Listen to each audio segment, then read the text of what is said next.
tayo sa Doodle Transform. So, kita nyo naman kung ano-ano na drawing nila dito. Hello, are you sad? Okay ko. Dito ko ba? What is this? Pwede ba ito i-delete? Paano ito i-delete, guys? Reset ka na ba? Sabi ko, tigilan ng cellphone ko. Tigilan talaga, ang tigas ng ulo. So yun guys, na-clear ko na yung kanabas ko. So guys, try kaya natin mag-drawing ng stickman.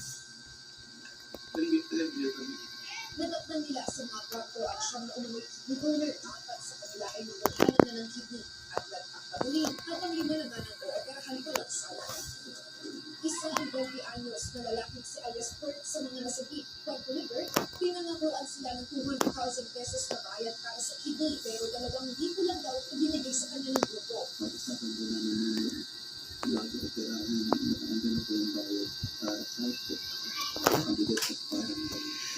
So, ang next, drawing tayo ng smile face. This. Yun. At maliit ang kanyang katawan. Parang kagaya ng laging drawing ni Boss L. Yan guys. Lagi kasi si Boss L nagdodrawing ng parang maliit yung laki yung ulo, tapos maliit yung katawan. Idol ko pa naman si Boss L. Ba't hindi sila gumagalaw? Arestado ang tatlong suspect na naabutan ng mga operatiba sa loob ng bahay. Yeah. O hindi na pala si Lega, may friend. Hello!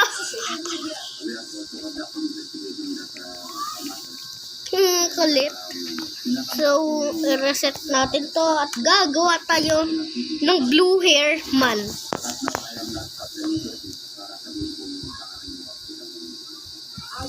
Yan, nagbi-melt na. Gabi. Ano kaya maglagay ng layers? Ay, ito.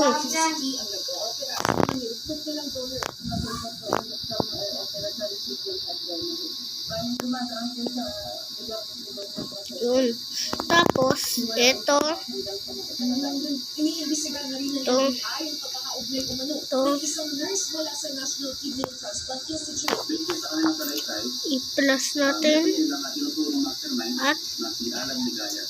At guys, meron na tayong layer 2. Uy, bawal lipat tayo. Yan. Siyempre, ay, wait lang. Punta na muna tayo sa layer 1. Gumawa tayo ng texture ng buhok. Yan. Palitin natin. Madalas Pilipino ang kliyente at meron pa nga raw isang anak na politiko. Sa isang pahayag, kinumpirma ng NATI na empleyado At ang layer 2. trafficking, nagsasagawa rin daw sila ng kanilang sariling investigasyon. Binalaan din nila publiko tungkol sa pakikipagtransaksyon sa Ang layer 2 natin ay ang ulo. With mata. With mata. Ay, salamat. Makabila akong bigas. Bukas. May sinasangkot sa organ trafficking habang dumudulo Yan. ang investigasyon. Nagbabalita nila sa frontline, Elaine Fulgencio, News 5. Nice. Ganda na guys. Kaso ba't nga pala mukha lang?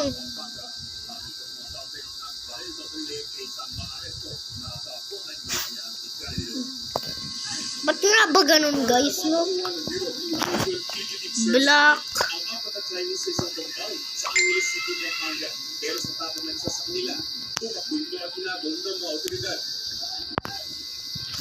Buha tayo ng leeg. Yan. Siyempre, ang face.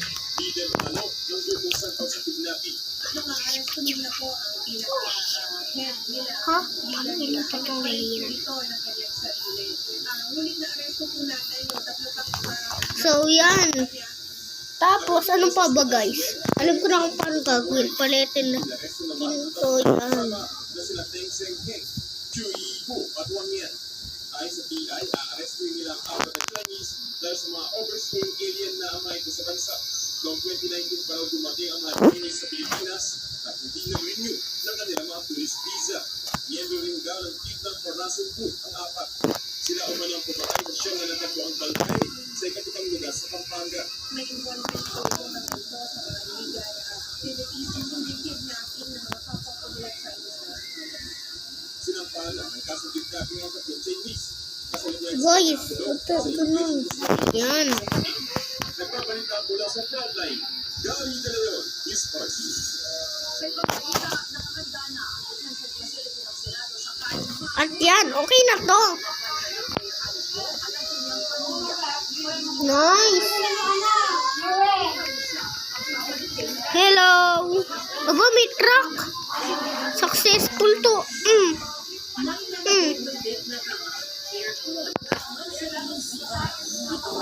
Seed natin, guys. Great. Slot name.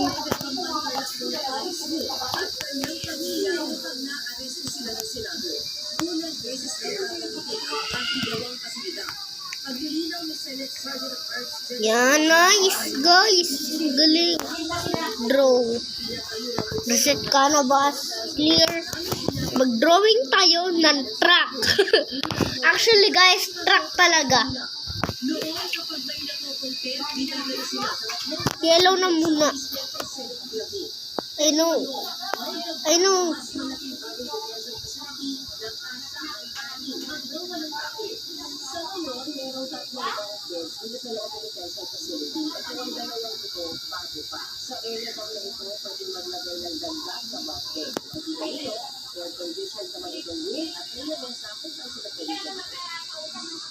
Siniguri ng Office of Sergeant at Arms na ligtas ang sino ng i-retain dito at komportable sila. Nice, guys.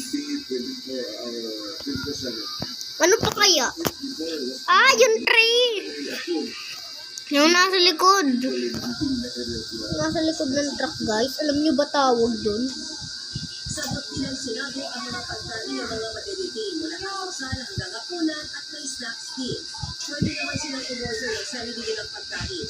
Papayagan din ang bisita gaya ng kanilang pamilya at abogado. Pero ang hindi pwede, cellphone o ibang gadgets. Kung kailangan tumawag o mag-text, papayagan sila ng cellphone na nagbabantay sa kanila.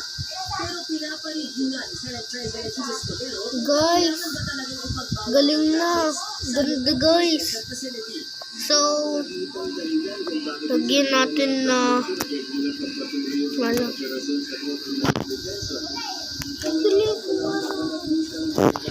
Wait lang, guys.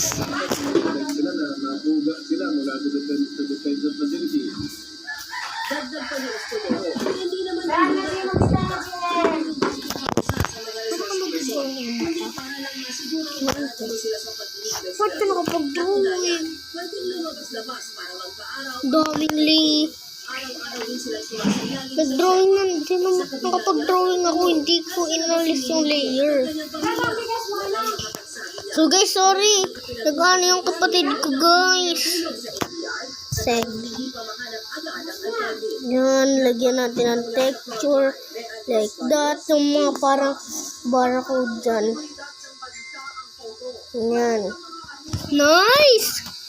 Tapos, guys, next, syempre, hindi mabubuo ang truck kung walang salamin. Nice. Mauuntog ka pag wala kang salamin eh. Hugat ng mga kotse. At milyon-milyong pisong industriya. Tapos, syempre, yung black, guys. Yung mga paganyan. Yan. Syempre, hindi under ang truck kung walang gulong. Nice. Galing. Ibang ahensya ng gobyerno, gaya ng National Security Council o NSC, ang tuluyang pagbabawal sa mga bobo sa bansa. Yan. At okay na to. Apply. At apply. Guys. Mwah. Guys, balik sa dumandar yung truck.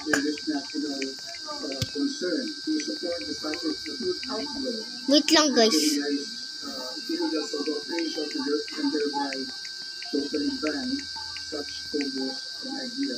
Mwah. Ayon sa chairman ng komite Bram.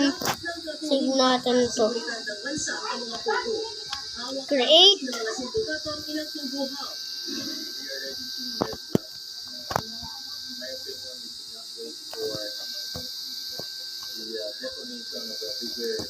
Truck. Create. So, okay na. Meron na tayong truck. Pati seguridad ni Gatchalian Pwede ba mag-reset? dahil sa investigasyon at pagkakumite sa mga pogo. Inireport niya Oh. sa Pasay City Police ang Wow. pagkakanggap ng death threat. Noong July 4, nang pag-alaman daw ng staff ni Gatchalian na may video na kumakamantupotasyon na nakita So guys, kung nag-enjoy kayo sa video na yon, huwag niyo kalimutan mag-like, comment, at subscribe. Bye-bye!